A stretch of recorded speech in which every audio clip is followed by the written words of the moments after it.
Muy bienvenidos, mis queridos hermanos de Remanente. Dios me le bendiga a cada uno de ustedes. Señores, estamos en un video más de los textos controversiales en contra del sábado. Usted no se lo puede perder. Señores, estamos de campaña distrital. Usted tampoco se lo puede perder. Usted está, mire, invitado. Vaya por nuestra iglesia adventista a partir de las 7:40 hasta las 9 de la noche. Vaya de esa cita, que usted no sabe si Dios lo está llamando, vaya. Así que muy bienvenido, mi querido hermano José Mercedes. Placer. Cheo, muy bienvenido, hermano. Pero antes de empezar con los textos controversiales, nuestro hermano Cheo va a tener la oración. Oramos. Amante Dios que estás en los cielos, Dios de Abraham, Dios de Isaac, Dios de Jacob, Dios de cada uno de nosotros. A ti, Señor, sea la gloria y la honra por toda una eternidad. Te suplicamos, Señor, que tu palabra en esta tarde sea bien explicada, que pueda caer en buena tierra y que pueda dar fruto al 100%. Permite que una doble porción del Espíritu Santo acoja en esta tarde al expositor José Mercedes, que está con nosotros nuevamente, aquí en esta tercera parte de este tema de los textos controversiales.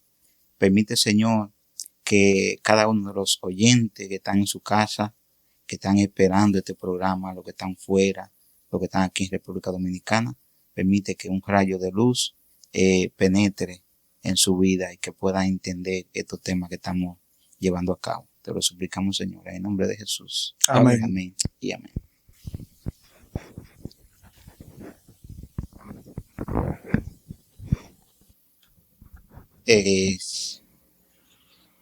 Muy bien, aquí hay una primera pregunta. Antes de hacer la primera pregunta, José, tú querías decir algo, que quería decir algo a los oyentes, o vamos entonces a empezar con la pregunta. Sí, muy buena tarde a cada amigos y hermanos, donde quiera que estén. Es un placer saludarle nuevamente. Usted no se imagina lo feliz que nosotros nos sentimos por llevar a cabo este programa. Y una de las partes que queremos también decirle, que nosotros no somos profesionales. Nosotros estamos haciendo esto por amor a nuestro Dios y para que el mundo pueda conocer la palabra del Señor. Y eso es un privilegio que Dios nos ha dado a nosotros, donde hay personas con grande educación y con grande conocimiento en nuestra iglesia, pero Dios nos ha dado ese privilegio, a pesar de que nosotros no tenemos la educación que ellos tienen, pero nosotros lo hacemos para la gloria de Dios y por amor también a ustedes. Y hacemos estos asuntos. Así que ya ustedes saben, considérenlo. Y nada, que Dios se le bendiga, y esperamos que el programa de esta tarde sea de utilidad, de sabiduría, y que le ayude y lo motive a estudiar más la palabra. José, empezando entonces ya de lleno con las preguntas. Aquí hay una pregunta que llama mucho mi atención. Y es una pregunta muy buena. Y la pregunta es: ¿puede un cristiano hacer milagros, sacar fuera demonios, violando los mandamientos de Dios? Esa pregunta tuya está fuerte. Sí. Está fuerte. Un poco delicada, ¿verdad? La pregunta. Claro, porque hoy en día la gran mayoría de lo que nos llamamos ser cristianos hacen milagros, oran por las personas y se ven diferentes manifestaciones. Y lo grande del caso es que al mismo tiempo esa clase de personas que hacen esos tipos de milagros dicen que la ley de Dios está abolida, que ya no hay que guardar el sábado. Y me parece que es un problema un poco serio. ¿Me entienden? Un problema serio. Pero vamos a ver lo que dice la Biblia. Hay un texto, se encuentra aquí en el libro de San Mateo, en el capítulo 7, que es un texto que es muy atinado para esta ocasión. Capítulo 7, verso 21 al 23. Dice la palabra: todo el que me dice Señor, Señor, perdón, no todo el que me dice Señor, Señor, entrará en el reino de los cielos, sino el que hace la voluntad de mi Padre que está en los cielos. Ahora, ¿cómo empieza Jesús aquí? No es todo aquel que me dice Señor, Señor, entrará en el reino de los cielos. O sea que porque nosotros podamos decir Señor, eso no significa que ya vamos para el cielo. Jesús dice, sino el que hace la voluntad de mi Padre. Ahora, el verso 23 dice, 22, en aquel día muchos me dirán, Señor, Señor, ¿no profetizamos en tu nombre? Y en tu nombre echamos fuera demonios, y en tu nombre hicimos muchos milagros. ¿En el nombre de quién? En el nombre de Jesús, esos cristianos hicieron tantos milagros que aún hasta demonios echaban. Y nosotros vemos eso en los cultos que dan en las redes sociales. Vemos esas iglesias que reprendiendo y hablando en lengua y haciendo tantas cosas en el nombre del Señor. Pero el verso 23 es un texto muy problemático. Dice, entonces le diré, nunca os conocí, apartaos de mí, obradores de maldad. ¿Cómo es posible que estas personas que se llaman ser cristianas, que usan la Biblia, hacen milagros, echan fuera demonios y al final entonces el Señor le dice que no lo conoce? Y lo grande del caso es que el Señor lo llama aquí, hacedores de maldad. La palabra maldad aquí que está el problema. La palabra maldad.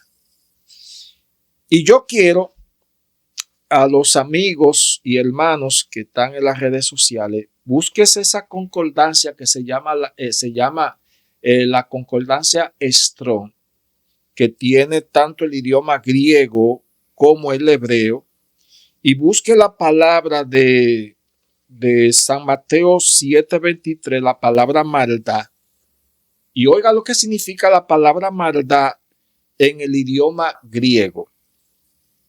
Dice anomía en griego, que significa ilegalidad, violación de la ley, maldad, impiedad, infracción, infringir la ley, iniquidad, maldad, transgresión.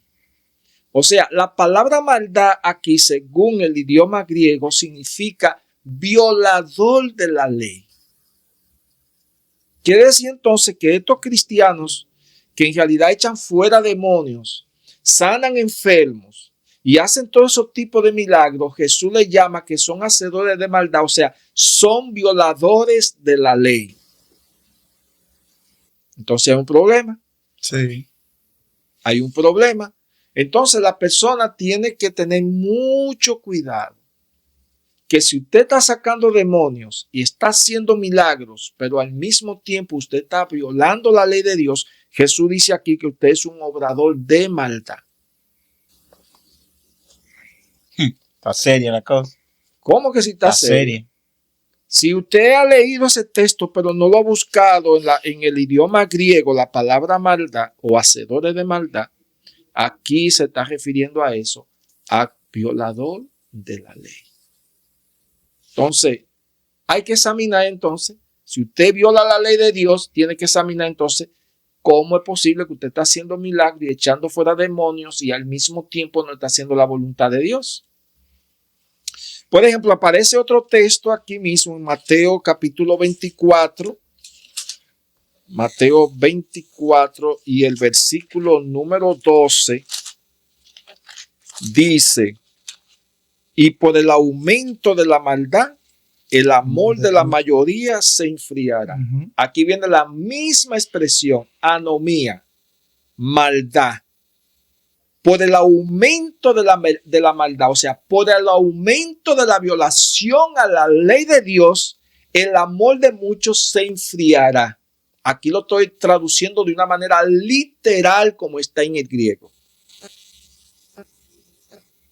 ¿Qué te parece, Cheo? Estoy yendo medio sorprendido. Sí, no, me causa mucha impresión. Porque, como tú dices, en el mundo religioso, hoy en día, la gente se afana mucho por hacer milagros, por sacar demonios, porque entiende que cuando sacan demonios y echan fuera milagros, entonces se cree que son verdaderos cristianos, porque hacen ese tipo de eventos. Pero yo entendiendo lo que tú estás explicando aquí, hay serio problema ahora.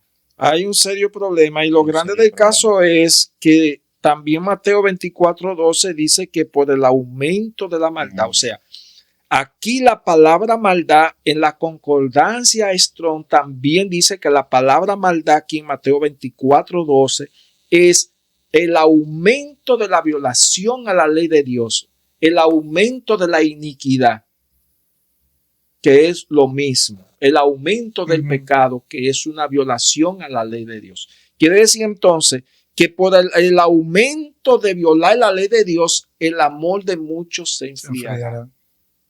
Se lo estoy traduciendo de una manera literal, pero usted puede buscar eso que yo le estoy explicando aquí, que no me lo estoy inventando. Entonces quiere decir que el mundo cristiano está teniendo dificultad si no busca una explicación correcta de lo que estamos leyendo aquí, porque entonces tiene que examinar cómo es posible que están haciendo milagros y al mismo tiempo dicen que la ley de Dios está abolida y Jesús le dice que son hacedores de maldad, o sea, violador de la ley. Pero también aquí en el libro de Segunda de Tesalonicense aparece también este versículo aquí, capítulo 2, versículo número 7 dice: porque el misterio de iniquidad ya está obrando, solo espera que sea quitado de en medio el que ahora lo detiene. Aquí el misterio de iniquidad. Iniquidad aquí es lo mismo. Anomía, violador de la ley. Violador de la ley. Este hombre de pecado y que se menciona aquí, donde el texto dice, solo espera que se quite de en medio a quien lo detiene. Aquí se está refiriendo que el imperio romano, mientras estaba en su apogeo, el cuerno pequeño no podía entrar en su fase de apogeo o de dominio. Entonces, cuando el Imperio Romano en el año 476 ya fue dividido en 10 tribus, entonces entra el hombre de pecado, porque ya no hay quien lo detiene, porque ya el Imperio Romano ya no está impidiendo ya que el poder, el cuerno pequeño, entre en acción. Y cuando el cuerno pequeño entra en acción, entonces se le llama el misterio de iniquidad, o sea, el violador de la ley. Anomía. ¿Se están dando cuenta? Como los 3 versículos que hemos leído, el mundo religioso haciendo milagros, Jesús le llama hacedores de maldad, y el aumento de la maldad, el amor de muchos se enfriará. Como en el mundo se viola la ley y se está aumentando la maldad, y como aquí ahora el hombre de pecado también es un violador de la ley. Estamos en problema, ¿no? Sí. Entonces, mire, cuando vamos aquí ahora, primera de Juan, en el capítulo número 3, dice lo siguiente con relación a hacer milagro. Dice, y cuanto pedimos, capítulo 3, verso 22, y cuanto pedimos, lo recibiremos de él porque guardamos sus mandamientos y hacemos los que le agrada. O sea, Dios va a responder las oraciones de aquellos que guardan sus mandamientos y hacen lo que le agrada. O sea, aquellos que violan la ley de Dios tienen que examinar entonces cuidadosamente quién es que le está ayudando a hacer los milagros. Porque bíblicamente hablando, la cosa tiene otra dimensión.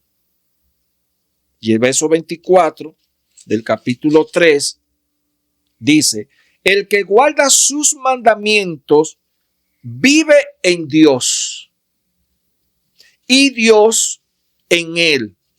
Y en esto sabemos que él vive en nosotros por el Espíritu que nos ha dado. O sea, Dios da el Espíritu Santo a quienes guardan su mandamiento y Dios vive en él. O sea, lo que dice entonces Mateo capítulo 7, versículo 21 al 23, todo aquel que hace esa clase de milagros y viola la ley de Dios, entonces tiene problema con lo que estamos leyendo aquí. Y le quiero decir una cosa, aquí no estamos hablando de religión. Aquí estamos hablando de asunto de Biblia. Porque aunque nosotros pertenecemos a una iglesia, nosotros aquí no estamos hablando de lo que cree la iglesia. Aquí estamos hablando de lo que la Biblia dice.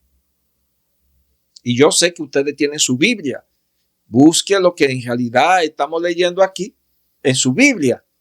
Y busque la concordancia Strong y usted se va a dar cuenta que lo que estamos diciendo aquí no es un invento. No es un invento. Y lo grande del caso es que entonces, por el aumento de la maldad, el amor de muchos se enfriará. Apartado de mí, hacedores de maldad, violadores de la ley. Y entonces primera de Juan 3:4 dice, todo el que comete pecado quebranta la ley, pues el pecado es la transgresión de la ley. No es que la ley a nosotros nos salva, como hay muchos que dicen que nosotros somos legalistas. Eso no es verdad, es un error. Es un error. La gracia y la ley van de la mano. Van de la mano las dos. Ninguna se contradice. ¿Quiénes son los que se contradicen? Nosotros. Nosotros somos los que nos contradicen. Pero aquí lo que hemos leído nos compromete a nosotros como cristianos y tenemos que tener mucho cuidado con los milagros que hacemos y al mismo tiempo decimos que la ley de Dios está abolida y que el sábado no está en vigencia. Hay que tener mucho cuidado porque Dios es muy serio. Porque yo le voy a decir una cosa. Mire, ¿en qué sentido Dios es serio? Aquí en Santiago, capítulo 1, y en el versículo número 17 dice, toda buena dádiva y todo don perfecto es de lo alto y desciende del Padre, de las luces, en quien no hay mudanza ni sombra de variación. Como dice Malaquías 3:6, yo el Señor no cambio. O sea, Dios no es una persona que vive, dice una cosa ahora y ahorita dice otra. Dios es el mismo ayer, hoy y por los siglos de los siglos. Hebreos 13:8. Sí. Llame atención, José, dentro del texto, es que lo que están oyendo pueden pensar o pueden decir, entonces, Jesús hacía muchos milagros y hacía muchos milagros, ¿verdad? Y levantaba muertos, paralíticos, sacaba demonios, pero Jesús no está reprendiendo directamente a aquellos cristianos que sacaban demonios. Jesús no lo está reprendiendo directamente por los milagros que ellos hacen, porque los milagros son bíblicos, sino él lo está reprendiendo porque están violando la ley. Están violando la ley. Están violando la ley. Entonces, el mensaje que Jesús le está dando a ellos, ok, te hace milagro,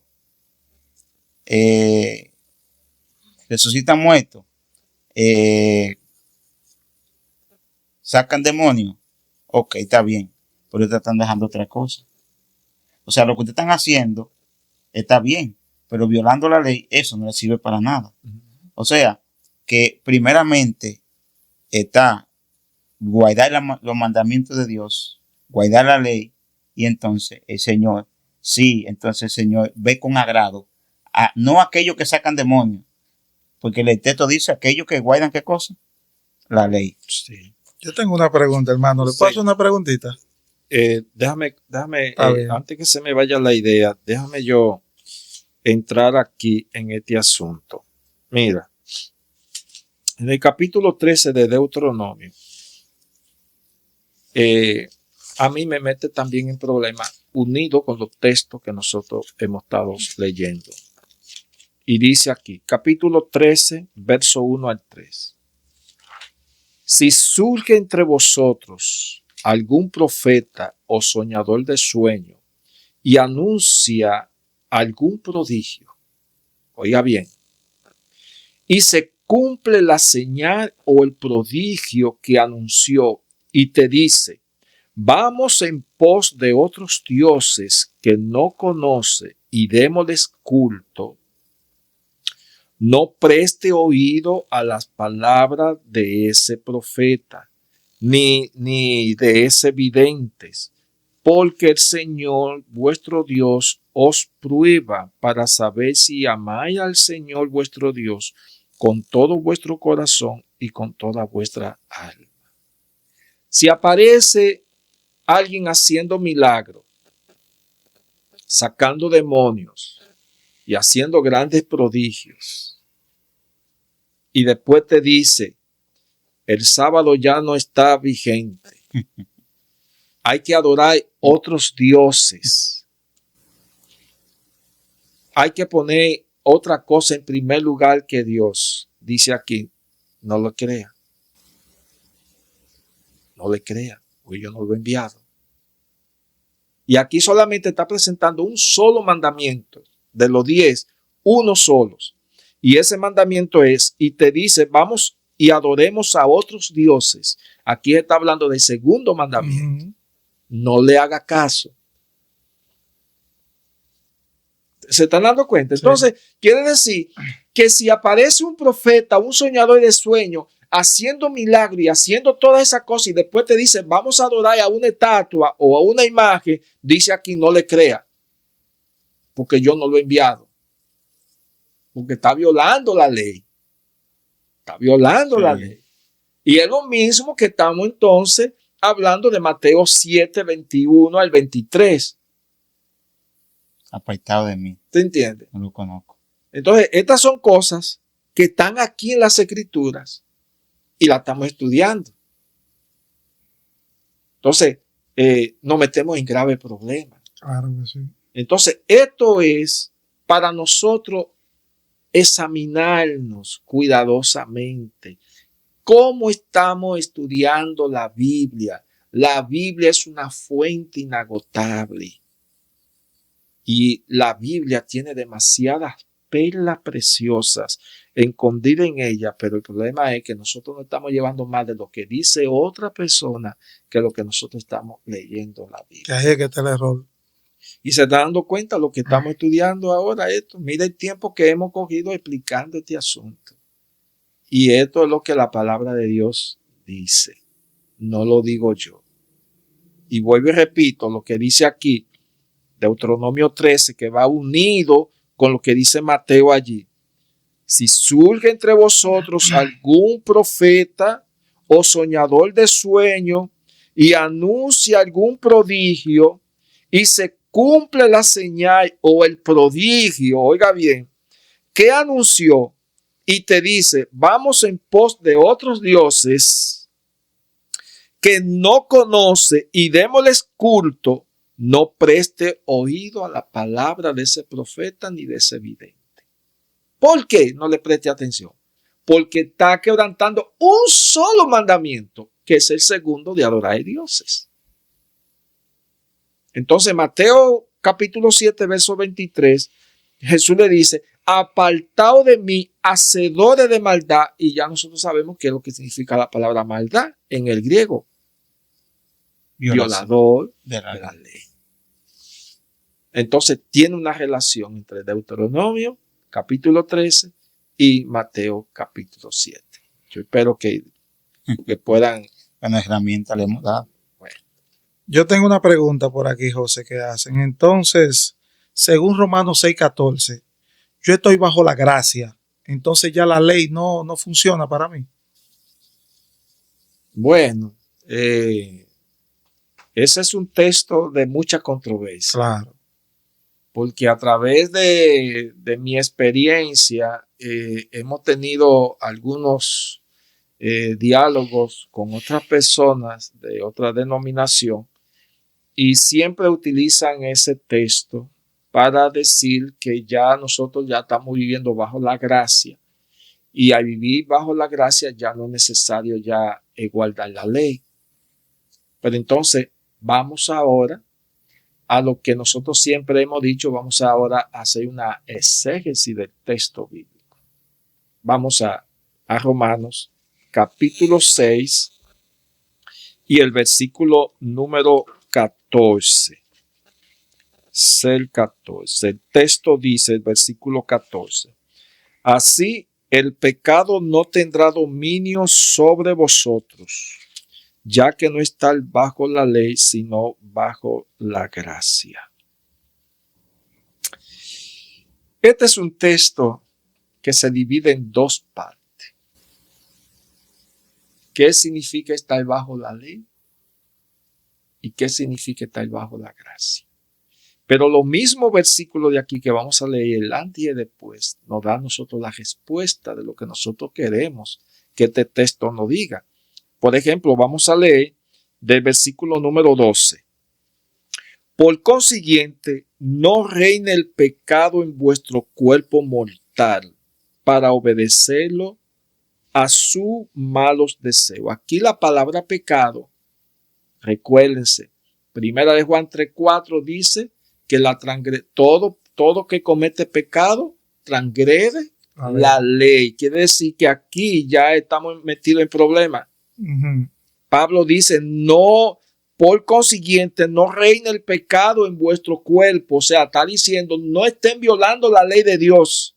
Claramente lo estoy diciendo, no estén violando la ley de Dios, porque violar la ley de Dios, eso es pecado. Verso 13, ni tampoco ofrezcáis más vuestros miembros al servicio del pecado, sino ofreceos a Dios como quienes han vuelto de la muerte a la vida, y ofrece vuestros miembros a Dios por instrumento de justicia. Así, el pecado no tendrá dominio sobre nosotros. ¿Por qué el pecado no va a tener dominio sobre nosotros? Porque nosotros no podemos presentar nuestros miembros al pecado. Y al no presentar nuestros miembros al pecado, ya el pecado no va a tener dominio sobre nosotros. Y al no tener dominio, ya nosotros no vamos a violar la ley. Uh-huh.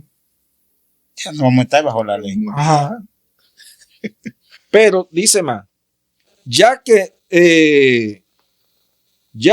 no estáis bajo la gracia, sino bajo pero no estáis bajo la ley, sino bajo la gracia. Ahora viene el versículo 15 que da el golpe de gracia. Pues, ¿qué? ¿Pecaremos porque no estáis bajo la ley, sino bajo la gracia? De ninguna manera. Ahí está el texto clave. Porque ahora ya yo estoy ya bajo la gracia, ya tengo libertad de yo pecar. Dice aquí que no. Porque al yo pecar, estoy violando la ley. Y es como dice aquí en Romanos 3:31, dice, entonces, ¿anulamos la ley por la fe? Que ningún. Ya porque ya estamos viviendo ahora en la Ajá. fe, ya podemos violar la ley. Dice el texto, de ninguna manera, al contrario, confirmamos la ley, dice Pablo. Y en una traducción que se llama la Biblia al día, dice 1000 veces no. Dice en esa traducción. Entonces, Romanos capítulo 6, versículo 14, en realidad, porque ya estamos bajo la gracia, eso no significa que ya nosotros tenemos autorización de violar la ley. No, no. ¿Por qué? La ley tiene una función extraordinaria y es la siguiente. Capítulo 7. Vea la función de la ley. Versículo 7, y quiero que lo podamos leer hasta el versículo 12. Ponga atención para que usted vea cuál es la función de la ley. La función de la ley no es salvar. La función de la ley no es que la persona al observar la ley ya tiene salvación. No, esa no es la función de la ley. Vea cuál es la función de la ley. Capítulo 7, versículos 7 al 12. ¿Qué diremos pues? ¿Es la ley pecado? De ninguna manera. Al contrario, yo no hubiera conocido el pecado sino por medio de la ley, porque tampoco hubiera conocido la concupiscencia si la ley no dijera, no codiciará. ¿Cuál es el propósito de la ley? Identificar el pecado.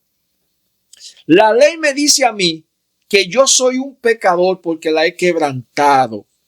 Pero aquí la ley no tiene la potestad de poder perdonar mis pecados, ni de redimirme, sino de identificar. Y ahora viene el verso 8 dice, pero el pecado,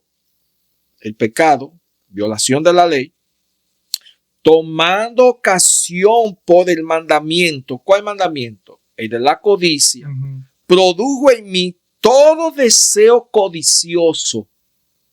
Todo lo que es codicia llegó a mí ahora. Violación de la ley. Porque sin la ley, el pecado está ¿qué? Muerto. Entonces, al mundo cristiano decir que no hay ley, está diciendo que el pecado está muerto. Y entonces, ¿por qué tenemos que arrepentirnos todos los días? Pero hermano, a mí me impactó algo ahora mismo. Usted dijo que la ley, escucha bien, nos enseña a identificar el pecado. Entonces, si la ley ya no está válida, que ya está abolida, que ya no hay que guardarla, entonces, ¿por qué tengo que arrepentirme todos los días? Sí. ¿Por qué tengo que confesar al Señor que me perdone? Porque hablé mentira, porque codicié, porque hice malos pensamientos, o robé, o hice cualquier cosa. ¿Por qué tengo que arrepentirme todos los días? Si ya no hay ley. Porque que la ley identifica lo que es el pecado. Y ahora el versículo número 9 dice, así, en otro tiempo yo vivía sin la ley, pero cuando vino el mandamiento, el pecado revivió y yo morí. En otro tiempo Pablo vivía sin ley. Al vivir sin ley, él se sentía que estaba bien. No tenía a quien reclamarle, no tenía a quien confesarle nada porque vivía sin ley. Pero cuando conoció el mandamiento, se dio cuenta que el mandamiento ahora le produjo la muerte. Porque el mandamiento le dice, tú estás en pecado, estás en codicia. Y el verso 10 dice, y hallé que el mismo mandamiento destinado, oiga bien ahora la expresión, oiga bien, escuche bien. Y hallé que el mismo mandamiento destinado a dar vida, oiga bien hermano, ¿para qué es el mandamiento? ¿Para qué es el mandamiento? Para dar vida, me trajo muerte. ¿Por qué le trajo muerte? Porque está en pecado y el pecado es la transgresión de la ley. Dice Romanos 6:14 que la paga del pecado es la muerte. Y el verso 12 dice, porque aprovechándose del mandamiento, el pecado me engañó y por él me mató. La ley es santa, verso 12, y el mandamiento santo, justo y bueno. Amén. Amén, amén. Entonces, ¿cómo puedo yo decir que la ley de Dios está abolida cuando en realidad ella es la que identifica de que en realidad yo soy un pecador? ¿Cómo es posible? Y el mismo Pablo lo expresa aquí de una manera clara. Y cuando hacemos aquí, en Romanos capítulo 4, el versículo número 15 dice, porque la ley produce ira, y donde no hay ley tampoco hay transgresión. Aquí está el problema. Si el mundo cristiano dice que ya no hay ley, que ya no hay que guardarla, porque ya está abolida, entonces no hay transgresión. No hay pecado. Y si no hay pecado, entonces estamos viviendo una vida perfecta. El resultado es que entonces Cristo tiene que venir a buscarlo. Claro. Porque estamos viviendo una vida perfecta, Claro. porque ya no estamos transgrediendo la ley, porque no hay ley. No somos transgresores y estamos viviendo entonces bajo la gracia. ¿Me están entendiendo? Claro que sí. O sea, ay, Santo Padre. Sí. Y mira, el mismo Pedro en una ocasión dijo que los escritos de Pablo son difíciles de entender. Entonces mira, Pablo aquí mismo, yo analizando aquí, Pablo, por un lado, dice que por un lado me gozo, por otro lado me da muerte, por otro lado estoy bien, pero por otro lado estoy mal. Aquí Pablo está haciendo un balance de cosas buenas y cosas malas dentro de la ley. Sí. De acuerdo a los textos que hemos leído, dentro de la ley. Entonces, lo que Pablo quiere puntualizar y quiere señalar que cuando él está violando la ley, él está entonces bajo la ley. La ley lo gobierna. Ahora, cuando él guarda la ley, él se goza entonces en la ley y ya no está bajo la ley porque la está guardando. Pero para él poderla guardar, la ley lo que hace es que lo lleva a Cristo, porque Exacto. la ley como no tiene poder para perdonar pecados, ni para dar salvación, ni para lavarlo con la sangre, entonces la ley lo que hace es que lo conduce a Cristo. Y Cristo ahora le ofrece el sacrificio que hizo en la cruz del Calvario. Al aceptar el sacrificio, ahora Cristo le extiende su gracia. Amén. Al extenderle su gracia, ahora lo cubre con su justicia. Amén, gloria a Dios. Y ahora, en vez de ser un violador de la ley, está bajo la ley, ahora está bajo la gracia porque anda ahora con Cristo, pero eso no significa de que ahora se convierte en un violador. Exactamente. Ahí es que está el asunto. Porque entonces Efesios 2, verso 8 dice, Está bueno, porque por gracia habéis sido salvos por la fe. Y esto no proviene de vosotros, sino que es un don de Dios. Amén. Sí, es por fe, por la gracia de Dios, que somos salvos. Pero para haber gracia, tiene que haber pecado. Sí. Porque la gracia, que es un don inmerecido, viene como un regalo de haber quebrantado los principios de Dios. Y para concluir esta parte, que hay un texto que me está trabajando demasiado a través de que estoy hablando aquí. Mire ahora, cuando Jesús vino a la tierra,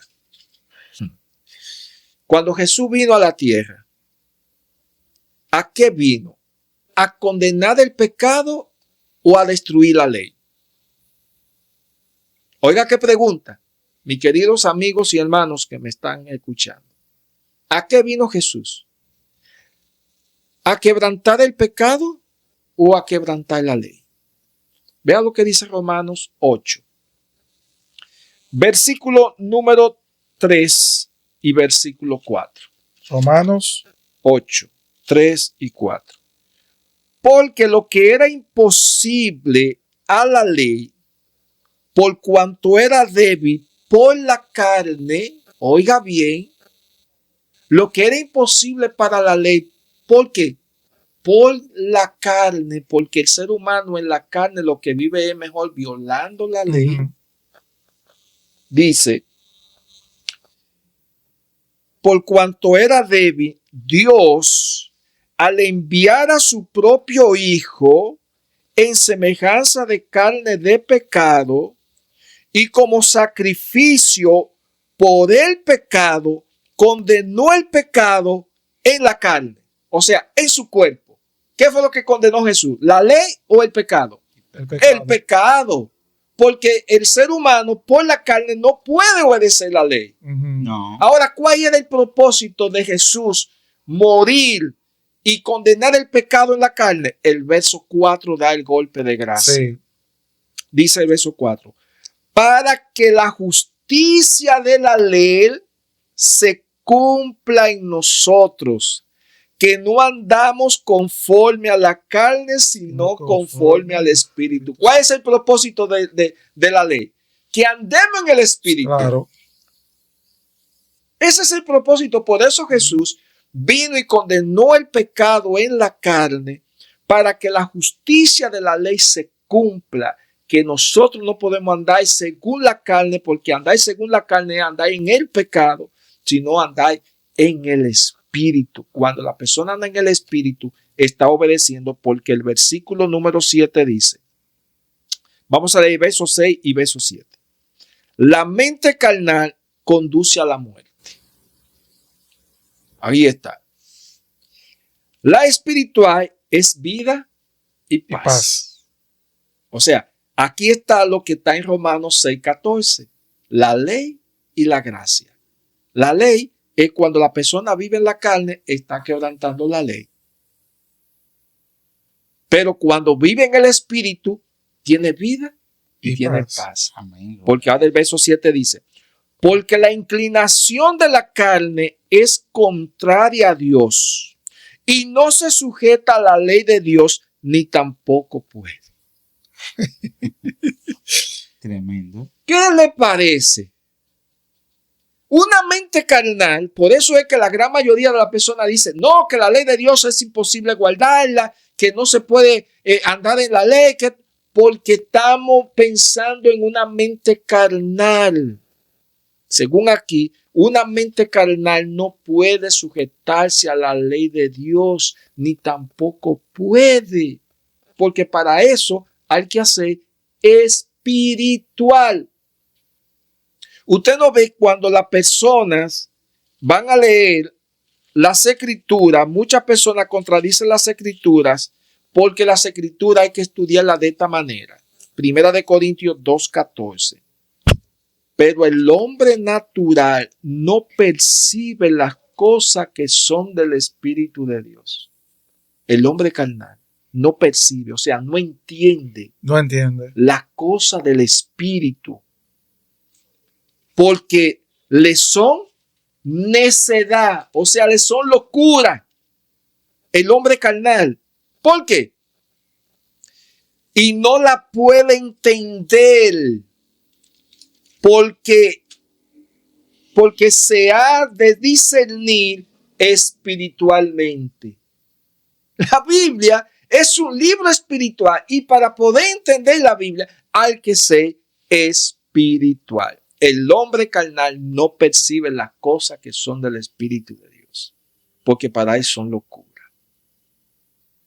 Sino que hay que hacer espiritual. Entonces, hermano, concluyendo, y disculpe que cogí tiempo para esto. Está bien, excelente. Concluyendo entonces en este sentido, la ley, estar bajo la ley significa que yo estoy viviendo en la carne, estoy viviendo en el pecado.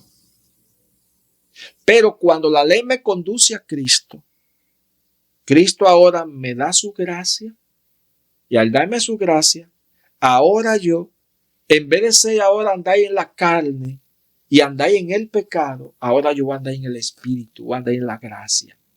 Eso no significa que yo voy a violar la ley, porque ahora yo no voy a codiciar, ahora yo no voy a adorar a otros dioses, ahora yo no voy a violar el sábado, ahora yo no voy a deshonrar a mi padre ni a mi madre, ahora yo no voy a matar, porque ahora Cristo Jesús vive en mí y ahora Él entonces me ayuda a obedecer la ley de Dios. Ya no ando en la carne, sino ando en el Espíritu. Así es. Muy bien, gloria a Dios. Yo te veo a ti muy sorprendido. No, sí.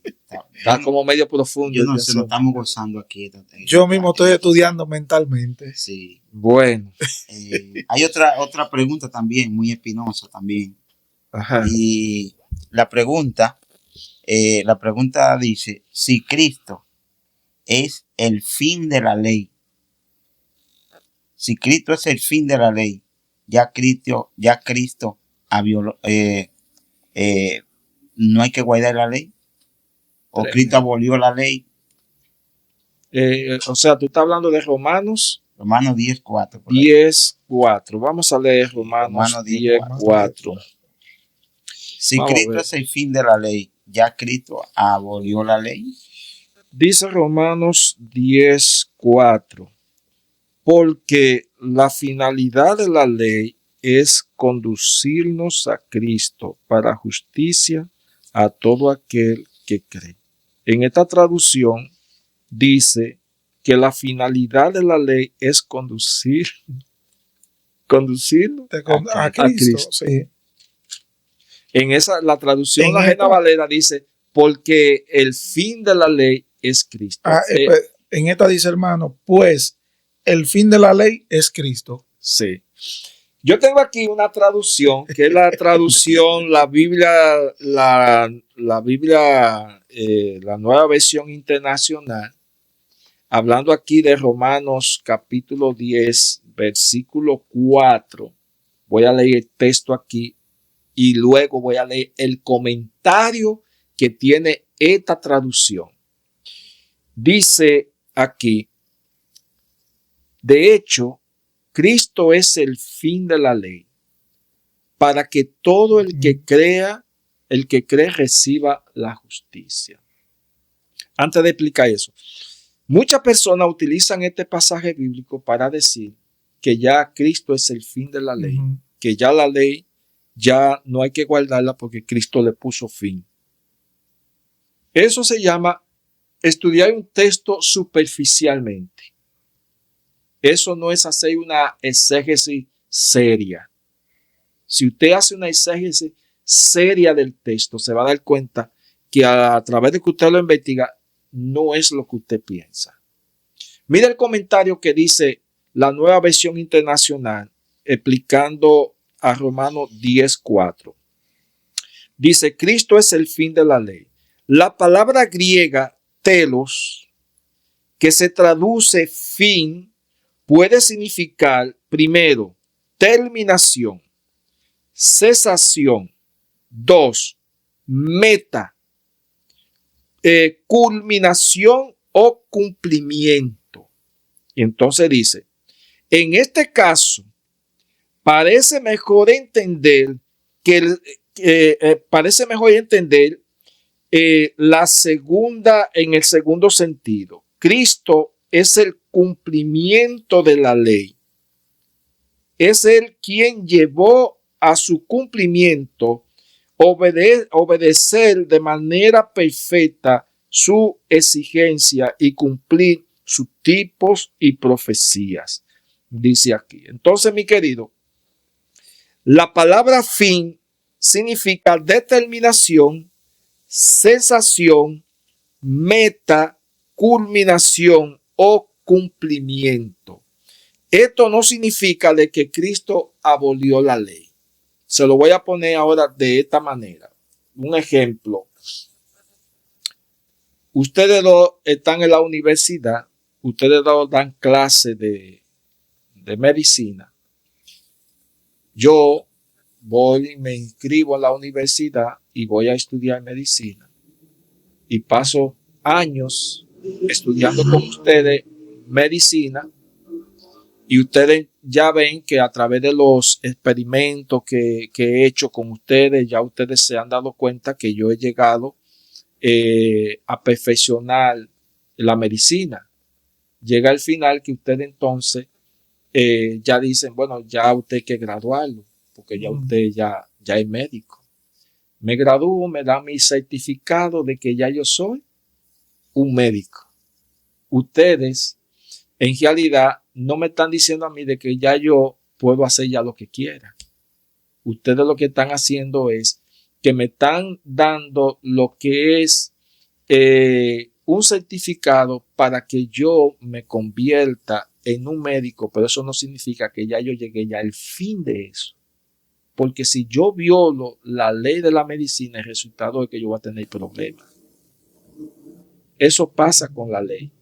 Cristo es el fin de la ley, no significa de que ya eso llegó a su final. Porque si vamos a eso, si vamos a comparar lo que dice Romanos capítulo 10, Romanos capítulo 3, el versículo 20, dice lo siguiente, haciendo comparaciones de texto. Romanos 3:20. Sí.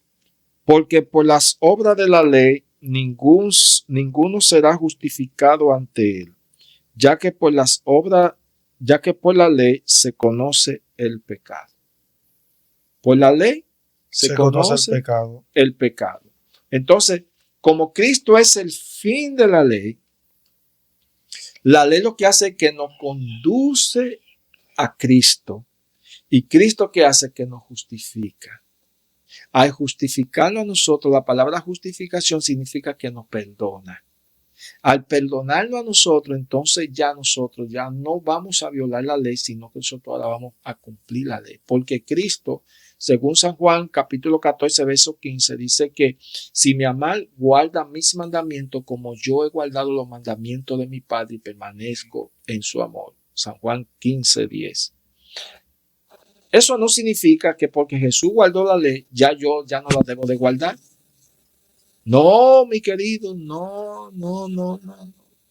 Cristo guardó la ley, pero Él nos va a dar a nosotros el poder para nosotros obedecer la ley. Eso no significa, mi querido, de que ya la ley tuvo su final. Porque entonces, para concluir esa parte, en Romanos capítulo 13, buscando el contexto de lo que dice aquí, 13. Romanos capítulo 13. Sí, capítulo 13, versículo 9 al versículo 10. Porque no cometerás adulterio, no matarás, no hurtarás, no dirás falso testimonio contra tu prójimo.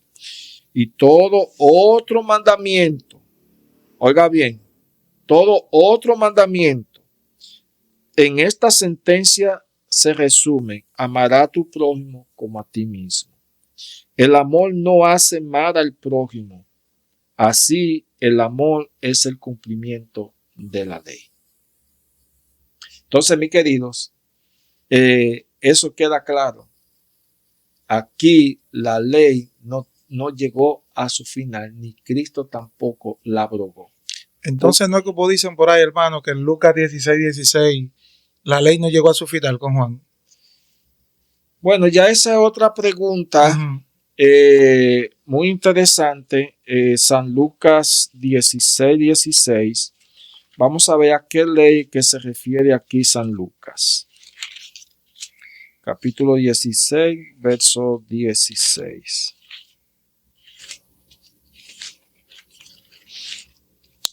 Dice, versículo 16, la ley y los profetas fueron proclamadas hasta Juan. Desde entonces se predica la buena nueva del reino de Dios y todos se esfuerzan por entrar en él.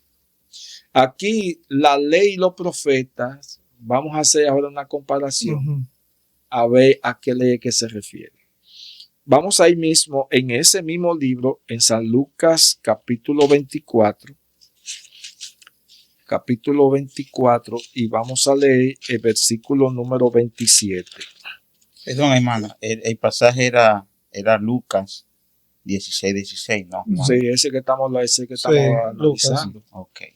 Entonces, Lucas, entonces vamos a ver ahora cuál es la ley y los profetas. Lucas capítulo 24, verso 27 dice, y empezando desde Moisés y todos los profetas, le explicó todas las escrituras que decía de él. Y el verso 44 dice, después le dijo, estas son las palabras que os hablé cuando estaba aún con vosotros, que era necesario que se cumpliese lo que está escrito de mí en la ley de Moisés y en los profetas y en los salmos. O sea, esta ley no se está refiriendo a la ley de los 10 mandamientos, se está refiriendo al Pentateuco, o sea, los primeros 5 libros que Moisés escribió. Aquí hay personas que utilizan esto para decir que se refiere a la ley de Dios. No, aquí no se está refiriendo a la ley de Dios. Es como dice en San Juan 5:39, un texto conocido por los estudiantes de la Biblia. Escudriña las escrituras, porque en ellas pensar que tenéis la vida eterna, y ellas son las que dan testimonio de mí. ¿A qué escritura se está refiriendo? Al Antiguo Testamento, a la ley de Moisés, que son el Pentateuco, y a los profetas.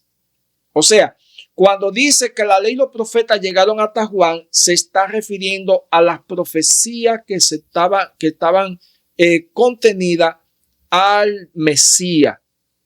Cuando Jesús vino, las profecías que hablaban de que él venía como el Mesías, que iba a morir, se cumplieron cuando Jesús cumplió esas profecías según las Sagradas Escrituras. Pero eso no significa de que ya el Antiguo Testamento queda descartado. No, porque la profecía de Isaías 53 está cumpliéndose aquí, en los tiempos de Juan, cuando Jesús vino. O sea, los profetas, la ley y los profetas que se menciona aquí, no se está refiriendo a la ley de Dios, sino se está refiriendo al Antiguo Testamento. Eso no significa que el Antiguo Testamento queda caducado, porque hay una cosa. De cada 7 versículos que usted utiliza en el Nuevo Testamento, 1 es del Antiguo. Según las investigaciones, el Nuevo Testamento cita del Antiguo Testamento casi 4,000 textos bíblicos. Solamente de Génesis, según las investigaciones, el Nuevo Testamento cita más de 300 textos bíblicos del libro de Génesis. Y Jesús, cada vez que iba a hablar con Satanás, ¿qué era lo que Jesús hacía? Vea lo que Jesús hacía. Entonces, eso no significa que la ley está quebrantada. Aquí en Mateo 4:4 dice, Jesús respondió, escrito está, no solo de pan vive el hombre, sino de toda palabra que sale de la boca de Dios. Aquí está usando a Deuteronomio capítulo 8, verso 3.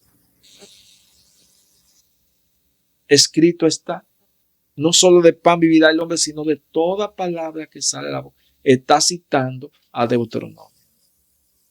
Entonces, mis queridos, según San Lucas, capítulo número 16, verso 16, aquí no se está refiriendo a la ley de los 10 mandamientos, o sea, la ley moral. Los hombres, dice versículo 16, la ley y los profetas fueron proclamados hasta Juan. Hasta Juan. O sea, las profecías que habla el Pentateuco acerca del Mesías y los profetas se cumplieron cuando vino Juan, porque también había una profecía acerca de Juan. Usted busca a Isaías capítulo 40, verso 3 y compara con Mateo capítulo 3, versículo 3. ¿Quién era que le iba a preparar el camino a Jehová? Juan. Ahí se estaba cumpliendo la profecía. Compare esos dos textos para que usted vea. Y lo grande del caso es que en Isaías le llama a Jesús Jehová. Quien le iba a preparar el camino era Juan. Y entonces aquí Mateo capítulo 3, verso 3 dice, y este es el que había preparado el camino al Señor. ¿Quién fue? Juan le preparó el camino a Jehová, que era el mismo Cristo. Que también esos son otros estudios que hay que hacer. ¿Era Cristo Jehová? Queda otra pregunta también muy interesante. Dice, yo creo que no es necesario guardar el sábado, porque en Gálatas 3:25 dice que venida la fe, ya no estamos bajo el ayo o bajo la ley. ¿Qué opina usted, hermano José? Bueno, vamos al libro de Gálatas, capítulo 3, versos 24 y 25. Así la ley fue nuestro tutor, dice en esta traducción. En la Reina Valera dice nuestro ayo. Sí. Para llevarnos, aquí está el problema, para llevarnos a Cristo, para que seamos justificados por la fe. Y como vino la fe, ya no estamos bajo tutor o bajo ayo. Aquí un ayo. En los tiempos bíblicos,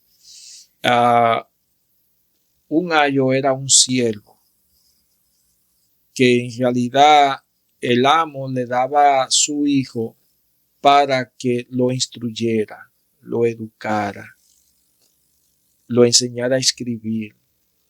El siervo se convierte en un ayo o un tutor o un maestro. ¿Te entiendes? Eso era lo que en realidad significaba un ayo. Pero aquí Pablo entonces compara la ley como un ayo. La ley en este sentido es un instructor, es un guía que en realidad está guiando a la persona. Pero entonces dice que al venir entonces la fe, al venir Cristo, ya no estamos ya entonces bajo el ayo, sino bajo Cristo. ¿Significa eso entonces que porque ya estamos ya en Cristo, ya nosotros ya tenemos que violar la ley? ¿Ya la ley ya queda ya sin existencia? No. No. Porque estar, como dijimos ahorita, estar bajo la ley es cuando nosotros estamos bajo el pecado. Pero ya cuando estamos en Cristo, ya nosotros ya no estamos bajo la ley, sino estamos entonces guiados por Cristo. Pero al apartarnos de Cristo, entonces tenemos problemas. Sí. ¿Te entiendes? Es como le estaba explicando ahorita, que si una persona está estudiando medicina, sus profesores son su ayo. Pero ¿qué pasa? Que después que esa persona dura muchos años estudiando, después entonces ya se gradúa y ya deja la universidad, ya después que sale de ahí, ya esa persona ya no está bajo ayo, ya puede hacer lo que quiera porque ya tiene el título. Uh-huh. No. Ustedes saben que muchos médicos, después que han salido de la universidad, que ya no están bajo ya los de la universidad y de los maestros, han hecho cosas que el resultado ha sido que le han cancelado su licencia de médico. Porque ya pensaban ya que porque ya eran médicos, ya en realidad ya no estaban ya bajo la tutela de los profesores. No. Que podían hacer lo que ellos quisieran. Que podían hacer lo que quisieran. No, porque entonces al violar entonces la regla de la medicina, el resultado es que le han cancelado la licencia de ser médico. Y entonces ahí se dan cuenta que en realidad, a pesar de que son médicos independientes, pero están sujetos Uh-huh. a unos maestros. Correcto. Eso pasa con la ley. Que a pesar de que en realidad ya nosotros antes estábamos siendo guiados por la ley y ahora que vino Cristo, ahora estamos en Cristo, eso no significa que porque ya estamos en Cristo tenemos libertad de violar la ley. No. No, no, porque si violamos la ley, primera de Juan 3:4 dice que el pecado es la transgresión de la ley. Uh-huh. Y es como dice aquí, en Santiago capítulo 1, este es un texto maravilloso, versículo 22 al 25 dice, pero sé cumplidores de la palabra y no solamente oidores engañándoos a vosotros mismos. Si alguno oye la palabra y no la cumple, es semejante al hombre que mira en un espejo su rostro natural. Se considera a sí mismo y se va, y pronto olvida cómo era. Cuando usted se mira en un espejo y usted tiene una pajita y usted espera que el espejo se la quite. No. ¿Para qué usted? El espejo, ¿qué es lo que hace? Mostrar. Que te muestra a ti que tiene una paja en tu rostro. Pero no espere que el espejo te la va a quitar. Entonces el verso 25 dice, pero el que mira atentamente a la ley perfecta, oiga cómo le llama Santiago, la ley perfecta, la ley de la libertad, y persevera en ella, y no es oyente olvidadizo, sino cumplidor, ese será feliz en lo que hace. Amén. Otra versión dice, será varón perfecto. Será varón perfecto. Muy bien. Entonces, mi querido, la ley lo que hace es que es como un espejo. La ley te muestra a ti que eres pecador, pero la ley no te va a quitar el pecado. ¿Qué hace la ley? Nos conduce a Cristo. Amén. ¿Y qué hace Cristo? Nos ofrece su sacrificio, nos ofrece su perdón, nos ofrece que nos va a lavar de nuestros pecados, porque entonces, para concluir esa parte, para que se pueda cumplir entonces eso, debe de haber lo que dice aquí en Primera de Juan, capítulo número 1, y el versículo número 8 al 10 dice: si decimos que no tenemos pecados, nos engañamos a nosotros mismos y la verdad no está en nosotros.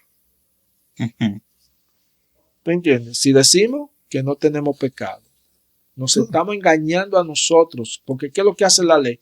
Que nos muestra el pecado como un espejo. Entonces hay que tener cuidado con creerse perfecto. Si confesamos nuestros pecados, Dios es fiel y justo para perdonar nuestros pecados y limpiarnos de toda maldad. Vea, lo que la ley no puede hacer, sí, lo hace Dios. Claro. La ley lo que hace es que nos muestre el pecado. Claro.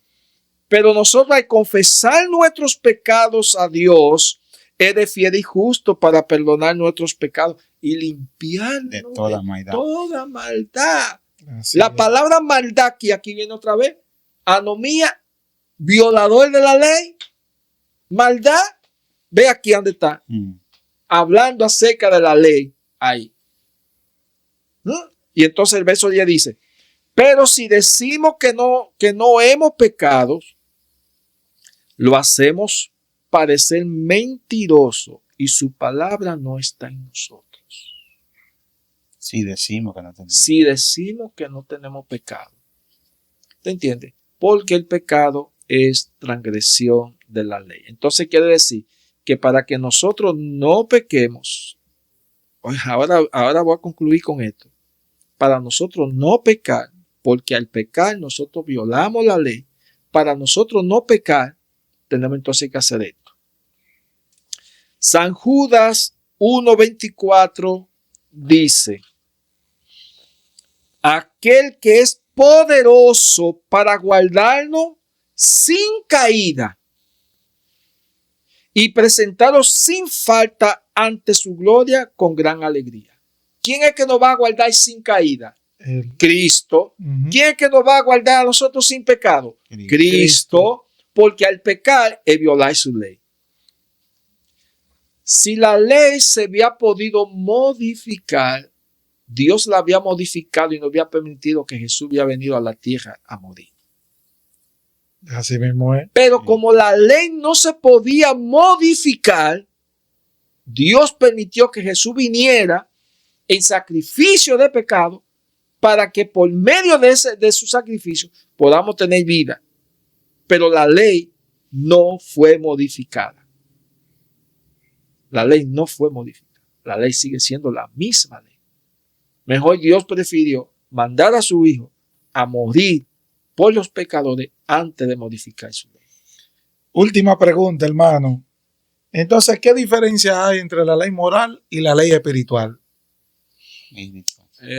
Bueno, la ley moral o la ley ritual, perdón. La ley ritual, hay una diferencia entre ambas leyes.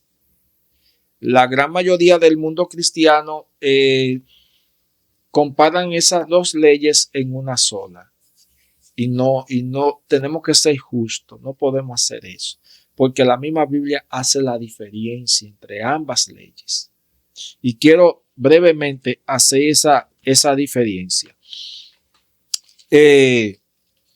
Aquí en el libro de Éxodo, en el capítulo número 31 y el versículo número 18 dice: cuando el Señor terminó de hablar con Moisés en el monte Sinaí, le dio 2 tablas del testimonio, tabla de piedra escrita con el dedo de Dios. Muy bien, entonces vamos a Deuteronomio, capítulo número 10. Ya leímos ya que la ley de Dios fue escrita por el mismo Dios con su propio dedo. Ahora vamos a ver a dónde Dios ubicó su ley. Capítulo 10, versículo para abreviar aquí, vamos a leer capítulo 10, versos 4 y 5. Deuteronomio. Deuteronomio 10, 4 y 5. Y escribió en las tablas lo mismo que había escrito en la primera, los 10 mandamientos que el Señor os había hablado en el monte desde el fuego, el día de la asamblea, y me las dio. Bajé del monte y puse las tablas en el arca como había dicho, y allí están como el Señor me mandó. ¿Dónde estaba la ley de los 10 mandamientos? En el arca, dentro del arca. Ahora vamos a ver dónde se ubica la ley ceremonial. Ahí mismo, Deuteronomio capítulo 31. Vamos a leer versículo 9 y luego vamos a leer versículo número 24 y 26. Dice: Moisés escribió esta ley y la dio a los sacerdotes, hijos de Leví, que llevaban el arca del pacto del Señor, y todos los ancianos de Israel. ¿Quién escribió la ley ritual? Moisés. ¿Dónde estaba la ley moral de los 10 mandamientos? En el arca. Ahora vamos a ver dónde Moisés ubicó la ley ceremonial. Versículos 24 y 26. Cuando Moisés acabó de escribir las palabras de esta ley en un libro, oiga la diferencia, en un libro, quiere decir que la ley ceremonial fue escrita en un libro y la ley moral fue escrita en 2 tablas de piedra. Verso 25. Mandó a los levitas que llevaban el arca del pacto del Señor: toma este libro de la ley y ponlo al lado del arca del pacto del Señor vuestro Dios, y quede allí como testimonio contra ti. ¿Hay una diferencia? Sí, muy marcada. ¿Dónde estaba la ley ritual ubicada? Al lado del arca. Al lado del arca, o sea, fuera del arca. ¿Por qué? Porque esa ley estaba destinada a perecer cuando llegara su cumplimiento. Pero la ley moral que nosotros estudiamos en Apocalipsis capítulo 11, versículo 19, que Juan vio el santuario abierto en el cielo y vio el arca de su pacto. Y el arca de su pacto nosotros descubrimos que están las 2 tablas de piedra, los 10 mandamientos. Entonces hay una diferencia entre la ley moral y la ley ceremonial. Una estaba afuera y la otra estaba adentro.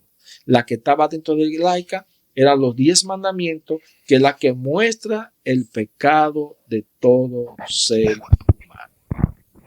Así que Dios nos lo bendiga. Así que mis queridos hermanos, hemos llegado al final de este video, pero no del estudio que estamos llevando. Usted no se puede perder los próximos videos que vienen. No se lo pierda. Y a partir de hoy, señores, los que no han ido a la iglesia, desen cita, vayan por allá, que la campaña se está dando muy buena. Así que Dios me le bendiga y nos vemos.